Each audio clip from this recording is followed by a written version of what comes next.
Convidamos para fazer uso da palavra o professor mestre Erickson Curbani.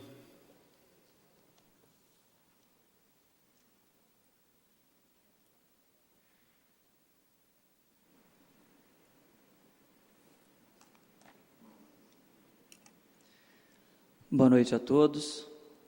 Muito obrigado, Sérgio, Saulo a mesa, por essa oportunidade de estarmos aqui nessa casa, debatendo um tema tão importante como a educação de qualidade, né?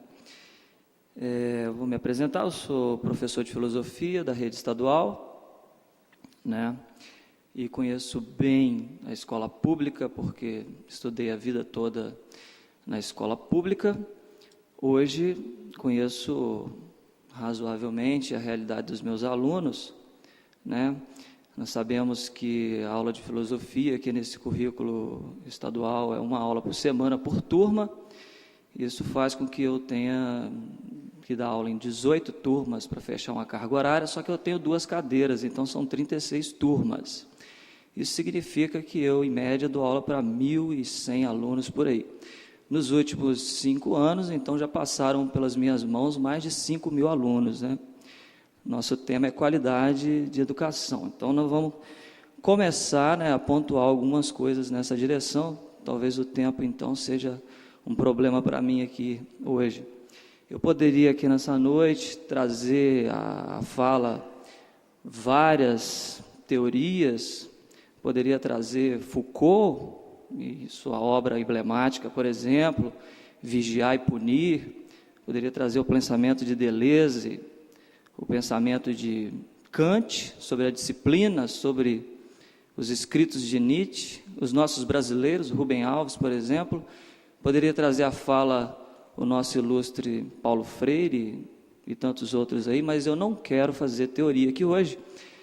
Por causa do tempo, eu acho que isso é momento para a gente pensar numa possibilidade de fazer um seminário, um simpósio, um fórum que trouxesse a categoria toda para discutir o ensino. Então, eu quero pontuar alguns problemas bem pertinentes que eu tenho vivenciado aqui no Estado e que diretamente interferem na qualidade da educação sobre essa minha ótica, né? Então, nós temos, meus caros colegas, vivenciado uma situação aqui no Espírito Santo que não é das melhores, todo mundo sabe, né? O que é isso? Essa nossa luta não é de hoje, está bem fresco em nossas memórias ainda a greve que nós atravessamos o ano passado, e nós estávamos, professores, pais e alunos, lutando por melhorias na educação. Antes da nossa greve começar, ela já tinha sido decretada ilegal, né? Antes de nós irmos reivindicar nossas agendas, antes da gente ir gritar por aquilo que está precário, por aquilo que está faltando, nossa greve foi decretada ilegal. Mas nós fomos guerreiros nessa ocasião, guerreiros, a gente ficou persistindo 37 dias com uma greve ilegal. Alunos, professores nas ruas. Ao fim, foi marcada uma reunião que envolveu o SEDU, Ministério Público, PGE, professores, e essa reunião durou, salvo engano, 8 horas, e a gente saiu de lá com a esperança de firmarmos alguns acordos nessa direção, de alcançar algumas melhorias. Eu não vou citar todas elas, mas, por exemplo, uma era que a gente, ficou de formar um grupo de trabalho para discutir o plano de carreira de cargos e salários, né? Esse grupo de trabalho ia ter representação da SEDU, da SEGER, do SINDIUPS, ia ter acompanhamento do Ministério Público, e a gente teria que dar por resolvido esse grupo formado até dia 24 de agosto de 2014. Um outro ponto interessante foi que, a gente estava exigindo muito a possibilidade de discutir e alcançar esse direito que é a gestão democrática. Então, também foi proposto formar uma comissão né? Até agosto também, para a gente, professores, SEDU, Ministério Público, discutirmos isso e vermos a viabilidade disso, né? Então, eu digo a vocês, nós não conseguimos isso. Não conseguimos por quê? Depois de 37 dias de luta e de greve legal. Porque faltou empenho do Ministério Público em fiscalizar e acompanhar o processo, faltou empenho do sindicato de ter que agendar essas reivindicações dos professores, porque se tivesse acompanhado, talvez aqui nós não estivéssemos mais discutindo sobre gestão democrática, já seria um direito adquirido, e faltou zelo da SEDU para com seus professores. Parece, então, que educação, isso é um problema do Brasil, não é visto como prioridade, e aqui no Espírito Santo a coisa se repete. Este ano, então, mais ainda, nós estamos sentindo na pele alguns problemas muito graves aqui. Eu tive o desprazer de ver este ano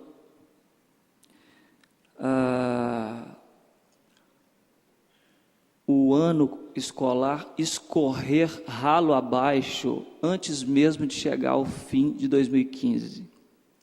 Olha só o caos em que nós estamos atravessando. Professores nas escolas não estão em condições adequadas psicológicas para desempenhar suas funções, têm agenda de luta todos os dias. Os alunos nem sabem se saem da escola, se ficam.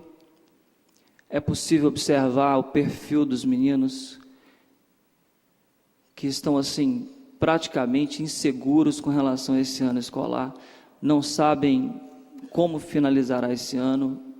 Inclusive, algumas turmas desistiram até de planejar a cerimônia de término do ensino médio, para vocês terem uma noção, né? Então, outras vezes, isso é uma coisa que eu tenho vivenciado todos os dias, somos importunados dentro da sala de aula com o incômodo da listagem da merenda escolar. Você está em plena aula teórica, dando sua aula, interagindo com os alunos, tem que entrar uma pessoa dentro da sala de aula para fazer uma contagem dos alunos que vão merendar naquela noite ou naquele dia. Isso é constrangedor para esses alunos. O aluno é invasivo, entende? É invasivo isso. O aluno tem que se dar a amostra do que ele vai escolher comer naquele dia, já quer falar do cardápio. O aluno, se não escolher também, de algum modo, tem que se revelar. Então, assim, é muito constrangedor essas coisas, pessoal. A gente não pode olhar para essas coisas como se fossem coisas que são meros detalhes, né? Isso são coisas sérias e que interferem diretamente na qualidade da educação, não é isso? Por outro lado, quando nós não temos um problema específico dentro da escola, nós vemos muitos professores ganharem as ruas, montarem vigílias aqui nessa Assembleia para acompanhar a reunião da Comissão de Educação, para vigiar demandas aqui, que eu ainda vou falar sobre elas hoje, né? Quer dizer, como assim, né? Como ficar dentro da escola doado, preocupado com a educação ali do aluno, do seu filho, pai? Como ficar ali dentro preocupado se nós estamos vivendo um momento no Espírito Santo que, francamente, não dá para falar que isso é uma educação de qualidade. Então, vamos começar a falar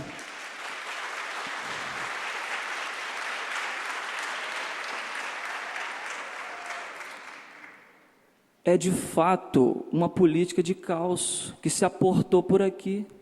Ora, isso está claro, isso sai no jornal todo dia, embora a imprensa também tem, aí nós conhecemos muito bem como é que é a imprensa capixaba, mas é uma política de caos que se aportou por aqui, ué. Ninguém está sossegado, ninguém está seguro, mas Chega então a promessa da Escola Viva como a redentora da educação capixaba. Ora bolas, né? A redentora da educação capixaba. Um projeto que não foi discutido e dialogado com professores, com pais, com a comunidade escolar.